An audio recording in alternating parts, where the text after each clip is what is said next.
Now let's go back to the position after bishop d2. As already mentioned, instead of taking on c3 immediately, black could play queen c7, trying to wait and to see whether white takes on f6, and thus reduces its options. The move queen c7 was proposed by Cherny in 1983, and then the idea was that after bishop d3, if white continues to follow the same model used by Chaburdanidze after moves d takes c3, bishop takes c3 were included, black simply plays knight c5, and that's something that they can do because the bishop on c3 does not attack e5 pawn, and white cannot create threats in the center. But Shirov took on f6, and this move created a totally new types of the position, which looked at after bishop d takes c3, bishop takes c3, queen c6. White has no options, since moving the queen, trying to avoid an exchange, would lead to even more material losses. But Shirov played queen g3, and I have to mention that out of the 6 games played by grandmasters, 3 times this position happened in Shirov's games. Now we're looking at the game Shirov-Topalov played in V. Kanze, but before, Shirov had an experience of playing Van Velle, playing twice on 2, I think, consecutive tournaments. One was in Polanet's Druy, and then was in Istanbul at the Olympiad, and both times Van Velle was crashed. So if queen takes h1, that's one of the options. Now white can continue to play positionally with bishop takes e5, but bishop g2 looks also strong. After bishop h6, the material in this position looks good for black, but because of lack of coordinations of their pieces, we have to prefer white's position. Van Velle took on g2, but after queen takes g2, a5, f4, he was quickly crashed in Istanbul. And let's just remember that was already the second game. The first time Van Velle also lost very quickly. Just for those who'd like to analyze wild complications, I bring their attention back to the 17 bishop takes e5. So bishop h6 check, very natural move, king b1. Now after queen takes h1, there is no bishop g2, but bishop takes e5, already winning. Bishop queen e4, bishop c7, and hard to believe, but black has no decent options. Its king is totally open, and black's position will be devastated within few moves. Probably in the pre-computer age, that would take long debates in the theoretical magazines, but now with computers at our elbow, we could see just in a few minutes, sometimes even in a few seconds, and you don't have to be, a rocket scientist or a very strong 2700 player just to recognize that it's over, thanks to the computers. Bishop f4, it's a very natural move. Again, it's so tempting.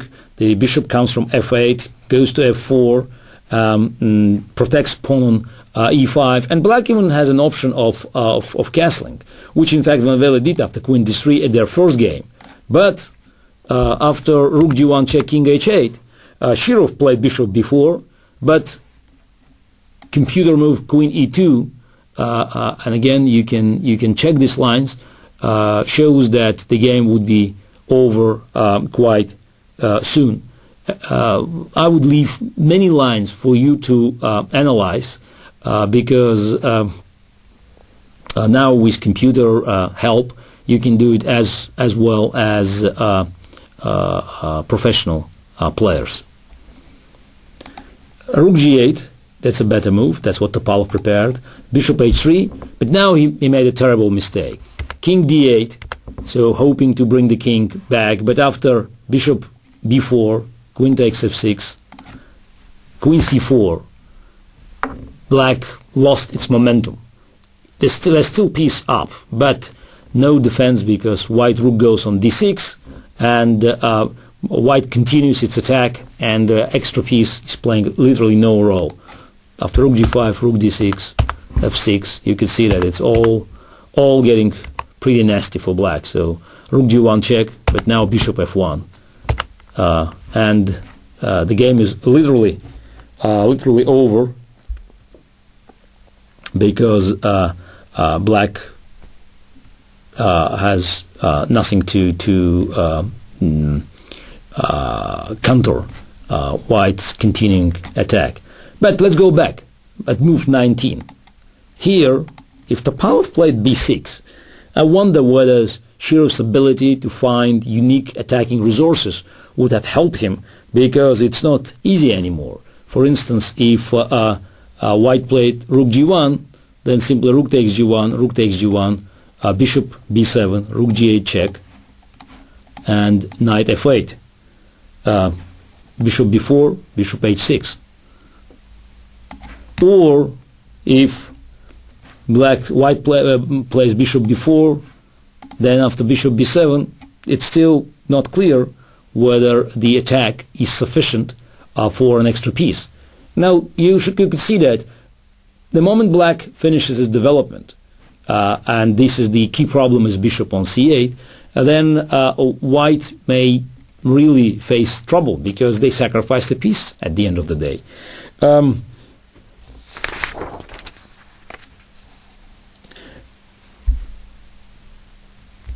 Again, we saw the same result. Black lost because at the crucial moment of the game they missed a move, they missed an idea, defensive idea, that could have changed dramatically the outcome of the game. And now, after this game, and after move b6 was discovered, white has to look for some improvements, but we didn't see much of the debate on this direction. It seems that black eventually, even by losing the game, found a pretty good way of countering white's offensive. Now we should look for other options for white, since bishop d2 didn't work as was planned. Also, Shirov had no reasons to complain. 3 beautiful wins, 2 against Vandveli, 1 against Topalov. That's probably a pretty good result for the line, which, as we could see, is not fully correct. Now we move to another move at position after d5. White can continue to play in the best traditions of the King's Gambit. So g takes f6, d4, and bishop c4. That's next development.